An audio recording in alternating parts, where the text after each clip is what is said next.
Good morning. As you know, my name is Madhu Ahuja and welcome to my LOH channel.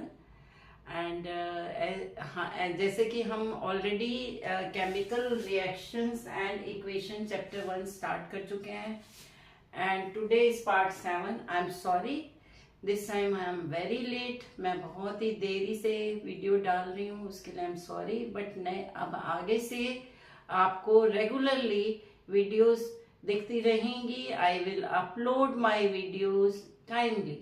ठीक है. तो हम chapter 1 कर रहे थे बेटा, और चैप्टर 1 में हमारा सिर्फ लास्ट टॉपिक रह गया था. That was corrosion and rancidity. ठीक है, बहुत छोटा सा टॉपिक है. एंड उसके बाद मैंने आपको बोला था इम्पोर्टेंट जो है क्वेश्चन आंसर्स हम डिस्कस करेंगे. बट मैं आपको लिंक भेज दूंगी इसी में ही. मैं ऑलरेडी अपना 10 का दम सीरीज में उसमें मैं ऑलरेडी आप इसमें 10 का दम सीरीज में इस चैप्टर के इम्पोर्टेंट क्वेश्चन आंसर्स डिस्कस कर चुकी हूँ. तो आप वो उसी को देख लीजिएगा. ठीक है, तो लेट्स स्टार्ट विद करोजन. देखो बेटा, करोजन मीन्स अगर आपसे वैसे पूछा जाए प्राइमरी क्लासेस में, आपसे इवन मिडिल तक आप करोजन के बारे में पढ़ते रहते हैं. और जैसे करोजन हम पूछेंगे, सबसे पहले एग्जांपल आता है मैम, जैसे रस्ट, आयरन के ऊपर जंग लग गया, रस्ट लग गया. तो होता क्या है, एक प्राइमरी क्लासेस में या you can say middle classes में हम जस्ट ऐसे ही बोल देते हैं eating away of metal. Metal का ईटिंग अवे मीन्स खा जाना, मेटल चेंज हो जाना किसी और में फॉर्म में. So that is called corrosion. Now proper definition is when a metal is attached bye substances around it such as moisture, acid, air, etc. It is said to corrode. जब metal कुछ substances से घिर जाता है like moisture, acid, air etcetera, तो वो corrode हो जाता है and the effect is called corrosion. ठीक है, and it will change to some other substance. अब एग्जांपल्स, सिल्वर. आपने देखा होगा सिल्वर के ऑर्नामेंट्स होते हैं, वो काले पड़ जाते हैं. ठीक है, तो silver articles become black due to coating of silver sulphide. Silver sulphide की कोटिंग की वजह से ये जो है चेंज हो जाता है. किसमें? सिल्वर सल्फाइड, जिसकी वजह से ये ब्लैक पड़ जाता है. Upper most coating layer of silver changes into silver sulphide. तो दूसरा है कॉपर बिकम ग्रीन. ये भी आपने देखा होगा. तो copper due to copper carbonate बन जाता है. यहाँ पे क्या बन रहा है? Copper carbonate.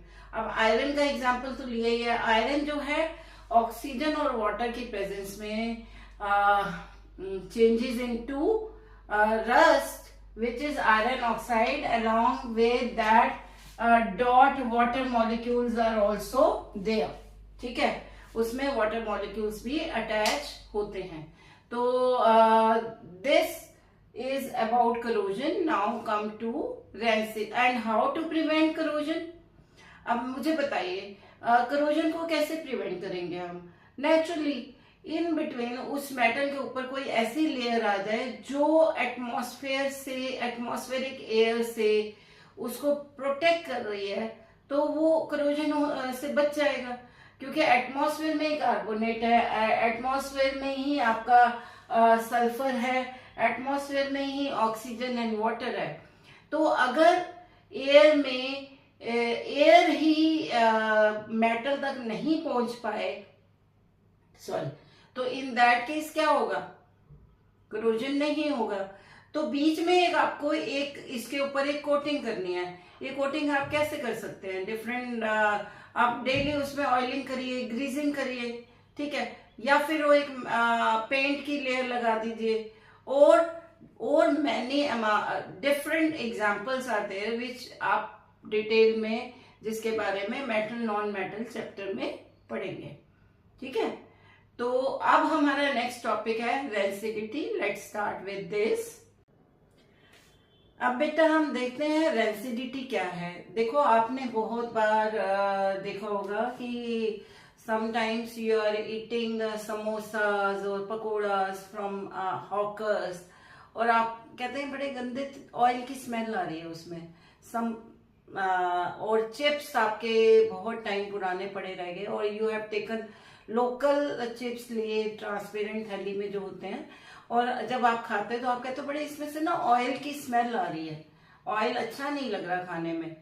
तो what is that? That is rancid oil. देखो जब भी हम ऑयल को फैट, बेसिकली रेंसिडिटी क्या है? Is a process where oils and fats in food degrade, leading to a bad taste and smell, and is often caused by oxidation. होता क्या है? आफ्टर हीटिंग, जब ऑयल आपका या ऑयल ऐसे ही पड़ा है, नॉट एट दैट टाइम, ही एक बार हीट कर दिया, तो उसके बाद आफ्टर हीटिंग इट विल आपको उसकी बड़ी उसको रख दिया, छोड़ दिया, तो वो ऑयल क्या हो जाएगा? ऑक्सीडाइज हो जाएगा। ठीक है, एंड ड्यू टू ऑक्सीडेशन उसमें से आपको बड़ी बैड स्मेल आएगी, टेस्ट भी अच्छा नहीं लगेगा। अब आप, मैंने क्यों बोला कि हॉकर्स वगैरह से आपने समोसा लिए, वो क्या करते हैं, कढ़ाई में जो है ऑयल पड़ा है वो उसको यूज किया, उसी में और डाल दिया, फिर अगले दिन यूज किया, उसी में और ऑयल डाल दिया, पिछला ऑयल आपका उसी ना जाने कब का वो चलता आ रहा है, तो वो ऑयल क्या होता जा रहा है? रेंसिड हो रहा है, ऑक्सीडाइज हो रहा है। इसलिए जब उसमें कोई भी चीज फ्राई की जाएगी तो उसका टेस्ट अच्छा नहीं आएगा।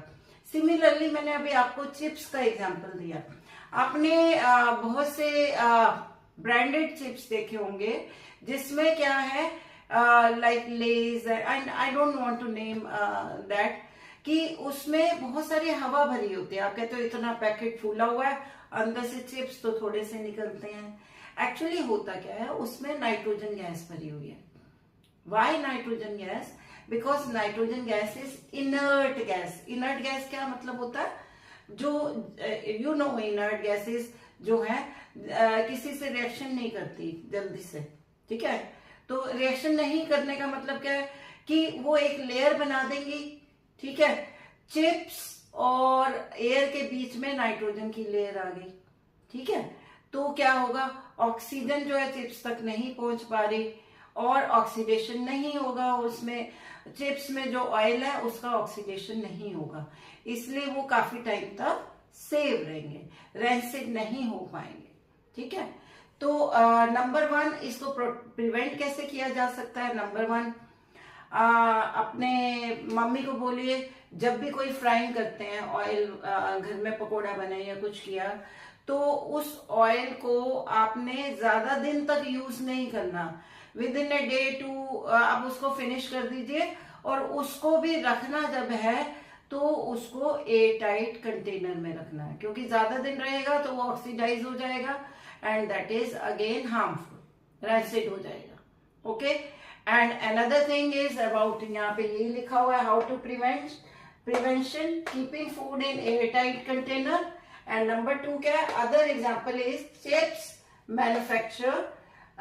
manufacturer flush bags of chips with an inert gas like nitrogen gas. Inert gas क्यों? क्योंकि वो रिएक्शन नहीं करती। ठीक है, to prevent the chips from getting oxidise.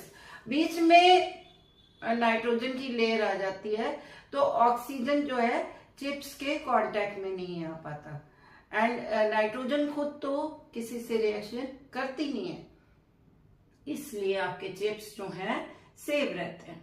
So in fact you can say कि nitrogen it cut off the supply of oxygen, oxygen को chips तक पहुंचने नहीं देता। ठीक है, तो इसके साथ हमारा रेंसिडिटी टॉपिक ओवर हो गया है। इससे रिलेटेड भी इंपॉर्टेंट क्वेश्चन मैंने आंसर डिस्कस किया हुआ है 10 कदम में। मैं इसमें आपका लिंक भेज दूंगी, आप उसमें देख लीजिएगा। इसके साथ ही हमारा चैप्टर 1 ओवर होता है। In next class I will start with chapter 2। That means acid, bases and salt. Okay. If you like my video, then please like, share and subscribe. Bye.